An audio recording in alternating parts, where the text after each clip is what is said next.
자, 모세는 이제 하나님께로부터 부름을 받아서 이제 이스라엘 백성들을 구하러 애굽에 내려갑니다. 그래서 애굽 왕 바로에게 당당하게 나아가서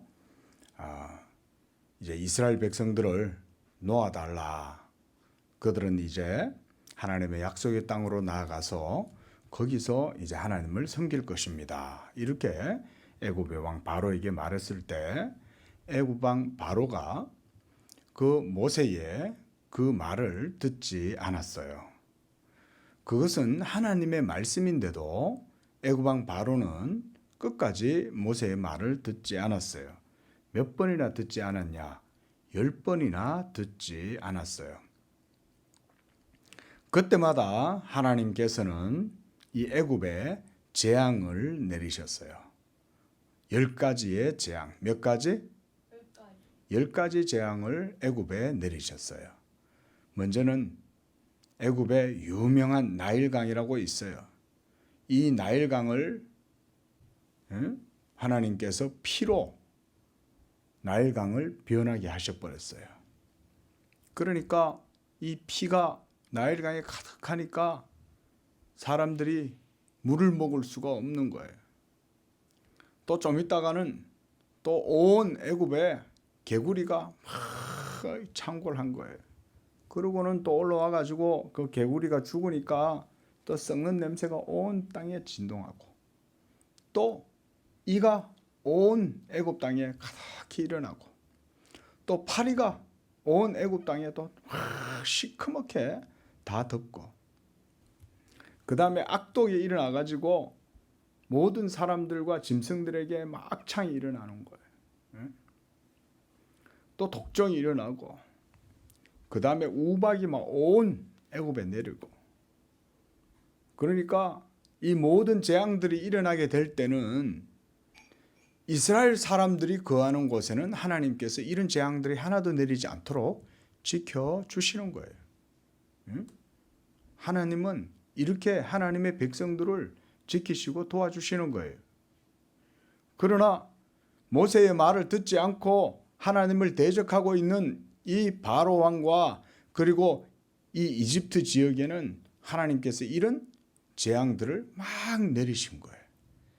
자, 이제 이 마지막 재앙, 장자의 죽음의 재앙이 내리게 된 거예요. 장자는 뭐냐면 누구든지 어느 집마다 태어나는 첫 번째 자녀 있죠. 근데 딸이 아니고 아들이에요. 그 첫 번째 태어나는 아들은 모두가 다 죽는 거예요. 그래서 아니 어떻게 해서 이렇게 첫 번째 태어난 아들을 다 하나님께서 죽게 하시는가 그랬는데, 그것은 바로 하나님께서 애굽에 섬기는 신을, 하나님께서 애굽의 신을 다 멸하시는 의미가 있어요. 우리나라도 보면 옛날부터 이 장자를 그 집안의 대들보로 여기고 아주 귀하게 여기고 이런 우리나라도 문화가 있는데, 다른 나라에도 그런 문화가 있어요. 특히 이 장자를 마치 그 집안의 신과 같이 섬기는 거예요. 그래서 하나님께서 이 잘못된 인간들의 이 우상이나 그런 신관념에 대해 가지고 벌을 내리시는 거예요. 그렇게 해서 하나님께서 첫째로 난 모든 태생들은 다 하나님이 심판하시는 거예요. 심지어 짐승까지도, 집에서 기르는 가축들까지도 첫 번째 태어난 짐승들은 하나님께서 다 죽이시는 거예요. 바로 이럴 때에 이스라엘 백성들에게 하나님께서는 이 장자의 재앙이 이스라엘 백성들에게는 내리지 않기 위해서 한 가지 방법을 알려주셨는데, 그게 바로 뭐냐면 어린 양을 희생제사 제물로 잡는 거예요. 그래서 이 어린 희생양을 잡아서 그 양의 피를 모든 집집마다, 이스라엘 백성들이 사는 집집마다 집 문에다가 다 바르는 거예요. 그러면 그 양의 피로 문에 이렇게 표시가 되어 있는 집에는 하나님의 진노와 심판의 천사가 지나갈 때 그 집에는 심판을 내리지 않는 거예요. 그래서 오늘 하나님께서는 바로 이 양을 잡아서 그 피를 모든 집의 문에다가 발라라 이렇게 말씀하셨어요. 이것이 바로 뭐냐면 유월절이라고 하는 거예요. 유월절. 그래서 3절에 이스라엘 온 회중에게 말하여 이르라. 이달 열흘에 너희 각자가 어린 양을 취할지니 각 가족대로 그 식구를 위해 어린 양을 취하라. 하나님이 이렇게 말씀했어요. 그리고 이 어린 양을 사람들이 모여가지고 먹는 거예요. 구워서, 불에 구워서. 그러나 집 밖에서 하면 안 돼. 바베큐 해 먹으려고 집 밖에 들고 나가고 이러면 안 되는 거예요. 이거는 하나님께서 이스라엘을 심판하실 뿐 아니라 애굽을 심판하실 뿐만 아니라 이스라엘 백성들을 애굽에서 구원하는 이런 예식이기 때문에 하나님께서 이 이스라엘 백성들에게는 집 안에서 문을 닫고 그리고 그 문에는 뭘 발라라? 어린 양의 피를 발라라. 그러면 오늘 본문 말씀을 보세요. 자, 13절 말씀 보세요. 내가 애굽 땅을 칠 때에 그 피가 너희가 사는 집에 있어서 너희를 위하여 표적이 될지라. 내가 이 피를 볼 때에 너희를 넘어가리니 재앙이 너희에게 내려 멸하지 아니하리라. 재앙이 막 이스라엘의 집에 덮치려고 이렇게 할 때 보니까 그 집에 어린 양의 피가 발려져 있는 거예요. 그러면 재앙이 거기 임하지 않고 그 집을 넘어가도록 이렇게 하나님께서 말씀하고 있는 거예요. 그래서 12절에 보면 내가 그날 밤에 애굽 땅에 두루다니며 사람이나 짐승을 막론하고 애굽 땅에 있는 모든 처음 난 것을 다 치고 애굽의 모든 신을 내가 심판하리라. 애굽의 모든 신을 심판한다는 얘기는 무슨 말이냐면 하나님 외에 또 다른 신이 있다는 말이 아니에요. 그게 아니라 사람들이 섬기는 우상, 사람들이 신으로 여기는 것. 오늘날도 우리는 그리스 신화 있죠? 고대에 저 2000년 전에 옛날에 헬라 사람들, 그리스 사람들은 신을 그렇게 믿었어요. 제우스 신이 있고 아폴로가 있고 여러 신들이 있어가지고 그런 신들에 의해 가지고 세상이 이루어지는 줄로 믿었어요. 그런데 그런 신들은 다 뭐냐면 인간이 만들어낸 가짜 신이었어요. 그건 참 신이 아니에요. 애굽에도 마찬가지로 이런 신화들이 많이 있었어요. 그런데 사람들은 그런 신화가 진짜인 줄 알고 믿은 거예요. 그래서 나일강도 믿고 그리고 자기들 집안의 장자, 첫 번째 태어난 그런 아들들을 전부 다 숭배하고 섬기고 이런 식으로 할 때 하나님께서 이 애굽의 모든 신을 이렇게 장자의 재앙의 죽음을 통해 가지고 하나님이 애굽의 사람들이 가지고 있는 잘못된 신을 다 죽이시겠다. 그렇게 말씀하시는 거예요. 아무리 애굽 땅이라도 문에 피가 묻어 있으면은 그러면 그 집 안에 있는 사람이 아무리 안 죽는 거예요. 그렇죠. 그래도 애굽 땅. 애굽 땅이라도 만약에 이 하나님의 말씀을 들었을 때 그리고 이 하나님의 말씀을 들었기 때문에 그 하나님의 말씀을 믿고 그 집에 어린 양의 피를 발랐다면 이집트 사람들도 하나님의 말씀 때문에 살아나는 거예요. 응? 좋은 질문이에요. 자, 이렇게 해서 그날 사람들이 이제 하나님의 재앙이 임하는 밤이 되었어요. 그리고 사람들은 하나님의 말씀하신 대로 양을 잡아가지고 그 피를 집집 문마다 문설주에다 다 발랐어요. 그리고 이제는 어두움이 임하자 온 곳곳에서부터 막 울음소리가 나기 시작하는 거예요. 사람들의 비명소리가 들리고 막 사람들이 막 곡을 하면서 울면서 길거리 바닥에 나와가지고 막 우리 아이 살려주세요. 우리 아이 살려주세요. 우리 남편이 갑자기 죽었어요. 살려주세요. 살려주세요. 이 집에서 소리가 나기 시작하더니 저 집에서도 막 소리가 나기 시작하고 온 집에서 막 아이를 붙들고 울면서 부모들도 막 소리를 지르고 온 애굽이 전부 다 죽임을 당하는 거예요.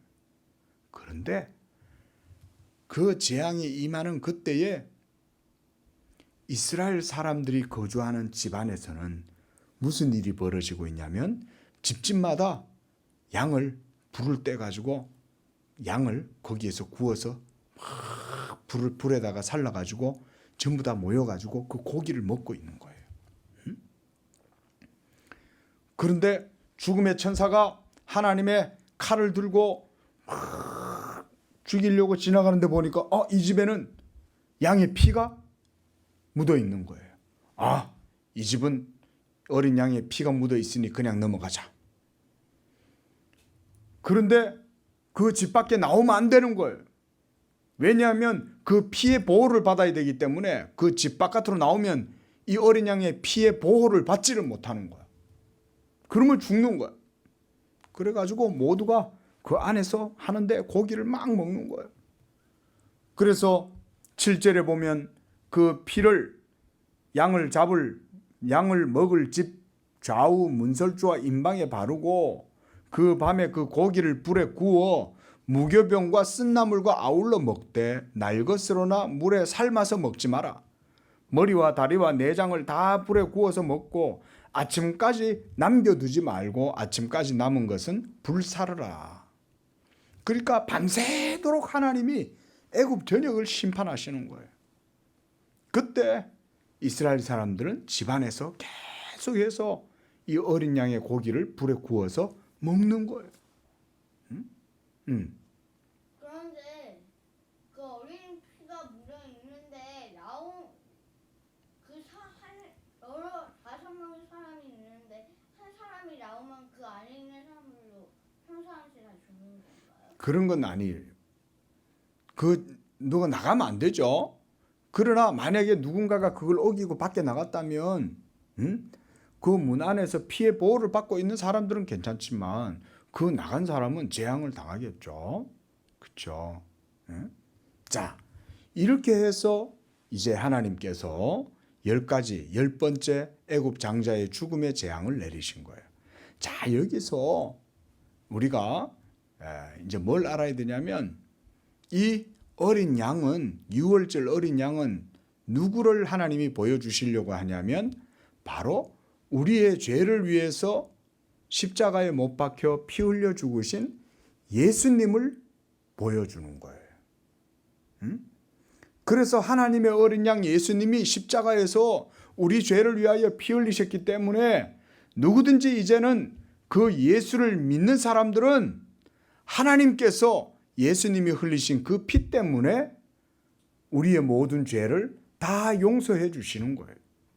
그래서 우리가 비록 죄가 있지만 예수님의 그 피가 우리를 지켜주는 거예요. 우리를 막아주는 거예요. 그래서 하나님의 진노와 저주와 재앙이 우리에게 임하지 않도록 예수님의 피가 우리를 덮어주신다.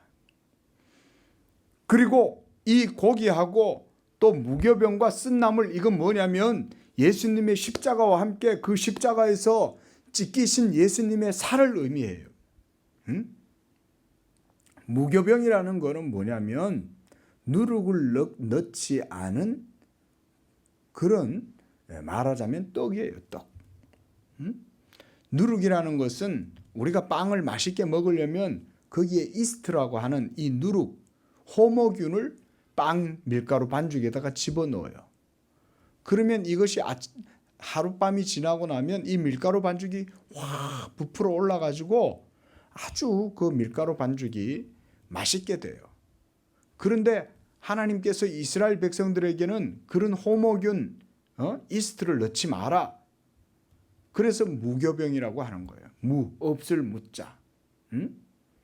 그래서 그런 누룩을 넣지 않은 이런 떡을 만들어 가지고 너희가 그것을 먹어라. 바로 그건 뭘 보여주냐면 순수한 죄 없는 예수님의 몸을 우리에게 보여주는 거예요. 우리가 그 예수님의 몸을 어떻게 먹어요? 십자가에 달리신 예수님, 십자가에서 자기의 몸을 못 박혀서 찢으시고 창이 찔리고 그래서 예수님의 몸이 다 찢기시고 그래서 모든 피가 다 흘러서 예수님이 죽으셨잖아요. 그래서 그 예수님의 살을 우리가 먹을 때 예수님을 믿으면 그 십자가에서 죽으신 예수님의 그 살을 우리도 먹는 거예요. 바로 그 무교병은 예수님의 살을 의미하는 거예요. 그래서 이제 11절의 말씀에 이렇게 말해요. 너희는 그것을 이렇게 먹어라. 허리에 띠를 띠고 발에 신을 신고 그리고 지팡이를 잡고 급히 먹어라. 이것이 여호와의 유월절이다. 왜 이렇게 하나님께서 급히 먹으라고 하냐면 구원은 너무나 임박한 거예요. 구원은 받아도 되고 안 받아도 되고 이런 게 아니에요. 우리 모든 죄인들은 다 구원을 받아야 되는데 하나님의 진노가 임박해 있기 때문에 그 구원을 받는 일에 있어서는 느긋해서는 안 되는 거야. 뭐 구원 오늘 안 받으면 내일 받으면 되지 뭐 이런 게 없어. 오늘 당장 하나님의 진노가 임할 때 급히 그것을 빨리 어린 양을 먹어야 급하게 이걸 빨리 먹어야 내가 재앙을 안 당하고 보호를 받고 구원을 받는 거예요. 이게 바로 이스라엘 백성들이 이제 애굽에서 이제 탈출해서 약속의 땅 가나안으로 가는 그날 밤에 마지막 날 밤에 이루어지게 된 10가지 재앙의 날이었어요. 그날이 무슨 날이라고요? 유월절 날이에요. 그래서 14절에 하나님께서는 이 날을 기념하여 여호와의 절기를 삼아 영원한 규례로 대대로 지켜라 그랬어요. 그래서 오늘날 우리가 예수님의 이 살과 피를 먹는 성찬을 우리가 그렇게 행하고 있는 거예요. 바로 이 유월절 어린 양은 누구를 상징한다? 예수님을 상징하는 거예요. 그리고 그 피를 바르는 것은 예수님의 십자가에서 흘리신 피를 말하고 그리고 이 무교병은 예수님의 살을 우리에게 주시는 거예요. 그리고 이 쓴나물은 십자가의 고난을 상징하는 거예요. 바로 이와 같이 우리가 예수님의 은혜를 받고 이런 모든 죄로 말미암는 하나님의 진노와 재앙이 우리 건우에게서도 다 떠나간 줄로 믿습니다. 기도하겠습니다. 사랑의 하나님 아버지, 우리 죄인들은 하나님의 진노와 저주와 재앙 앞에서 형벌을 받을 수밖에 없지만 그러나 하나님의 어린 양 예수 그리스도를 믿을 때에 예수님이 십자가에서 흘리신 그 피로 말미암아 예수님을 믿는 모든 자들의 죄를 하나님이 덮어주시고 용서해 주십니다. 또한 예수님께서 우리 죄를 위하여 피 흘려 죽으셨으니 하나님 아버지 예수님이 찢기신 그 살을 또 우리가 믿음으로 먹고 그리하여 우리의 영혼의 생명을 얻게 되는 줄로 믿습니다. 우리 건우도 이와 같이 땅 가운데에서 살아갈 때에 하나님의 어린 양 예수님을 믿고 그 예수님으로 말미암아 죄 사함을 받고 그래서 하나님의 모든 진노와 저주에서 벗어나서 하나님께 복을 받아 하나님께 영광을 돌리는 믿음의 자녀가 되게 해 주옵소서. 예수님의 이름으로 기도합니다. 아멘.